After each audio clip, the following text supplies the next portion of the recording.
Leitura do dia 66/365 Josué 7-9 Esse é o projeto Bíblia em 365 dias. Estaremos dia a dia cada vez mais próximos do nosso Deus Pai Celestial. Referência à leitura do dia 7 de março de 2023 do Plano Anual.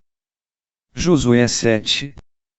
Os objetos condenados se referem a toda roupa, gado e outros despojos que Deus mandou que Israel destruísse quando conquistou Jericó.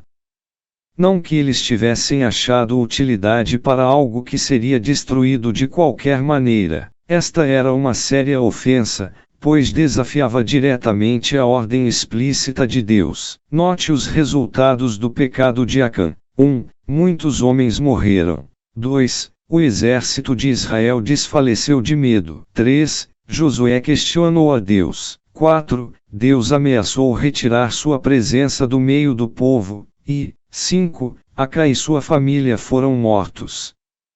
Quando Israel eliminou o pecado de sua comunidade, estes foram os resultados.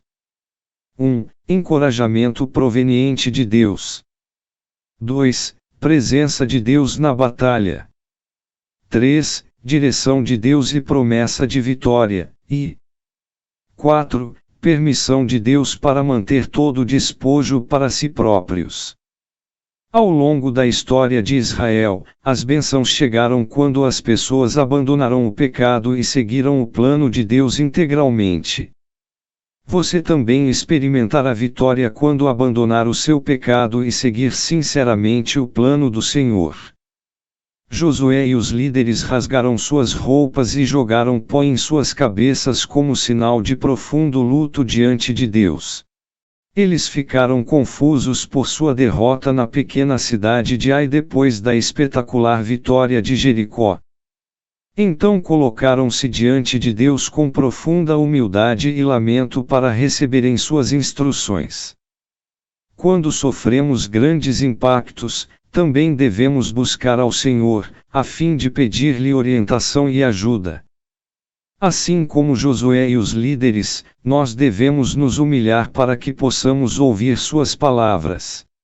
Na primeira vez que Josué lutou contra Ai, ele não consultou a Deus, mas confiou na força de seu exército para derrotar a pequena cidade.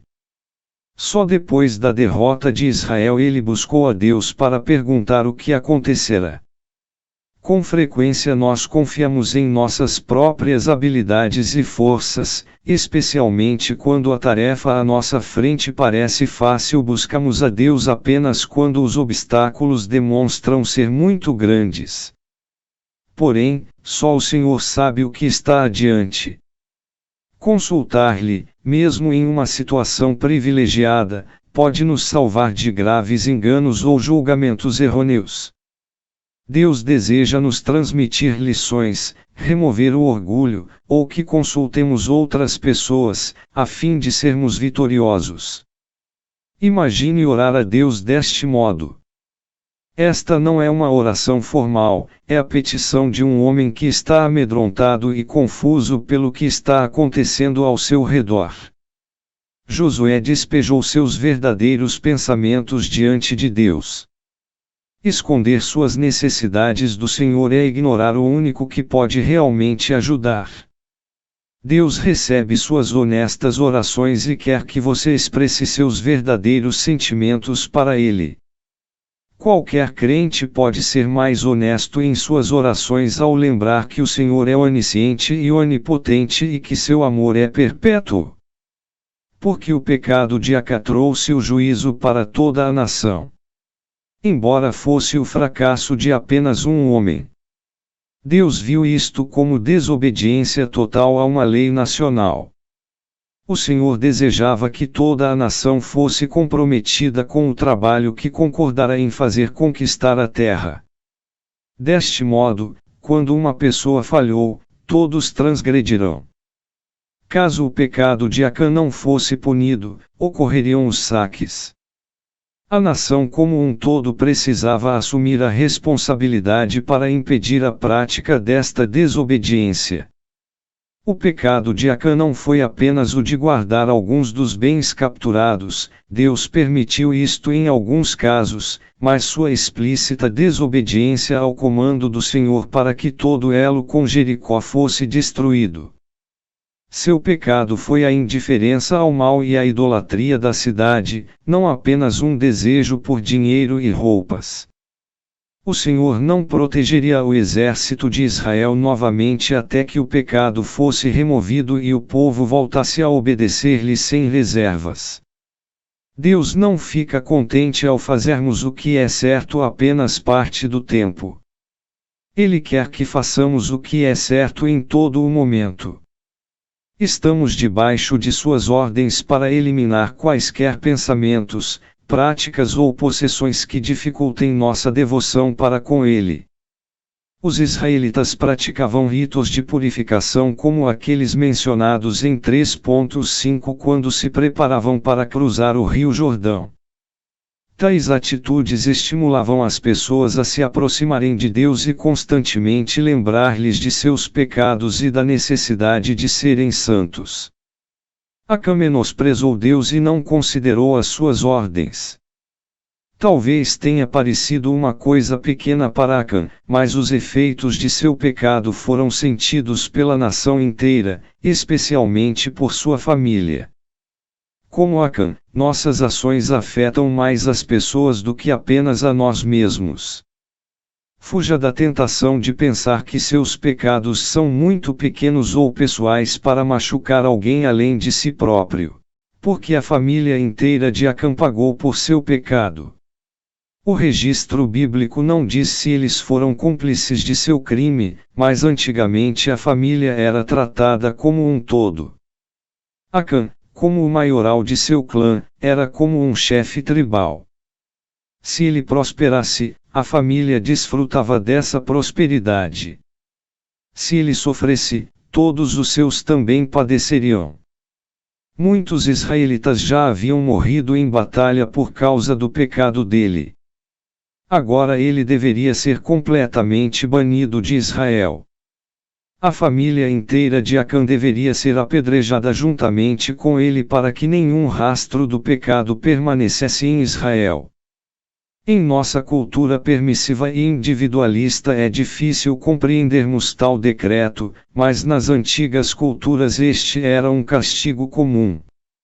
O juízo era adequado ao crime. Acã desobedeceu ao comando de Deus para destruir tudo em Jericó, deste modo, o que pertencia a ele deveria ser eliminado.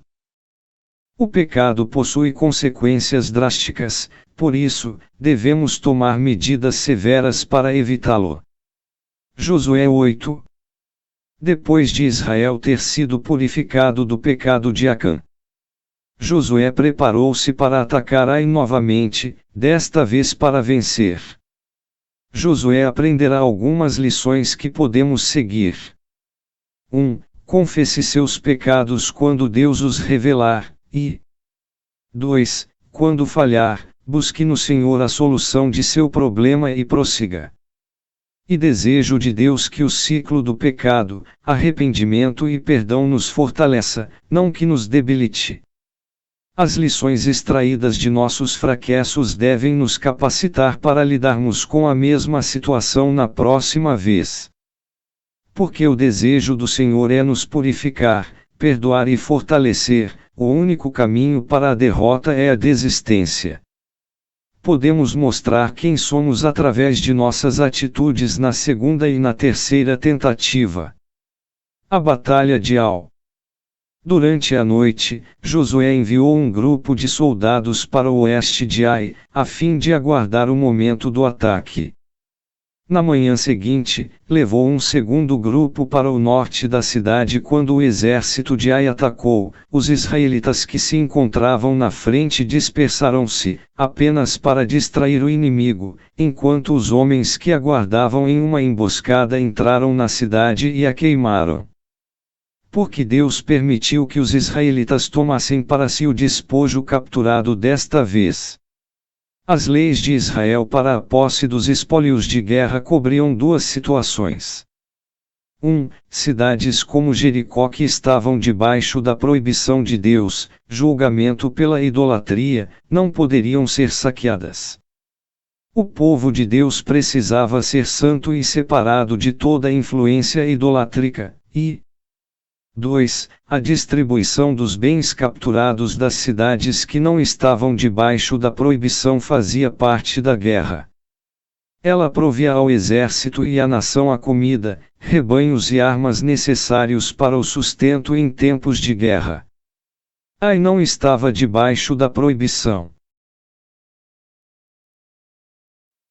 O exército conquistador precisava de comida e equipamento por não serem pagos, os despojos dos soldados eram parte de seu incentivo e recompensa por terem ido à guerra. A conquista de Ai era muito importante para os israelitas. Apenas 17,5 km distante de Jericó, Ai era um lugar-chave para os cananeus e uma fortaleza para Betei. Se os reis cananeus tomassem conhecimento da derrota dos israelitas em Ai, poderiam unir-se em um ataque coordenado. Eles não souberam que Deus estabeleceu seu poder e proteção às tropas de Josué. Precisamos depender do Senhor com absoluta obediência para estarmos certos da vitória que Ele prometeu. O Senhor entregou a cidade a Josué. A derrota anterior transformou-se em vitória posterior. Uma vez que o pecado é confessado, o perdão e a vitória são consequência. Com a direção de Deus não precisamos ficar desencorajados ou sobrecarregados pela culpa. Não importa o custo que um pecado pode trazer, devemos renovar nossos esforços para realizar a vontade do Senhor. O altar deveria ser construído com pedras inteiriças, pois seria santo, isto impediria que as pessoas adorassem o santuário transformados em ídolos, ou venerassem a arte dos trabalhadores, ao invés das grandes obras de Deus. Era mais parecido com os 10 mandamentos, registrado em Êxodo 20, que Josué gravou em algumas pedras. Estas eram a essência de todas as leis de Deus, e são relevantes ainda hoje. Josué 9. Como as notícias sobre sua vitória foram espalhadas, os israelitas experimentaram 2 tipos de oposição. Primeira, os reis cananeus uniram-se contra eles. Segunda, os gibeonitas recorreram ao engano. Podemos esperar oposição semelhante ao obedecermos às ordens do Senhor. Para nos guardarmos destas pressões, devemos confiar em Deus e nos comunicamos diariamente com Ele, pois nos dará força para suportarmos as pressões e sabedoria para detectarmos os laços. Ao perceberem os pães dos gibeonitas, os príncipes de Israel viram que estavam secos e mofados, os odres rachados e as roupas e sandálias envelhecidas. Mas eles não enxergaram a trapaça depois da promessa ter sido feita e o tratado ratificado. Surgiram os fatos: os líderes de Israel foram enganados. Deus deu instruções específicas para que os israelitas não fizessem tratado algum com os habitantes de Canaã.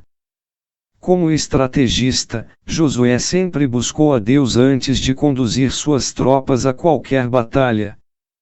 Mas aquele tratado de paz com os gibeonitas pareceu inocente, e Josué e os líderes tomaram esta decisão sem consultar ao Senhor. Ao deixarem de buscar a direção de Deus e apressar-se com seus próprios planos, tiveram que lidar com pessoas desonestas e uma aliança desajeitada. Josué e seus conselheiros cometeram um engano.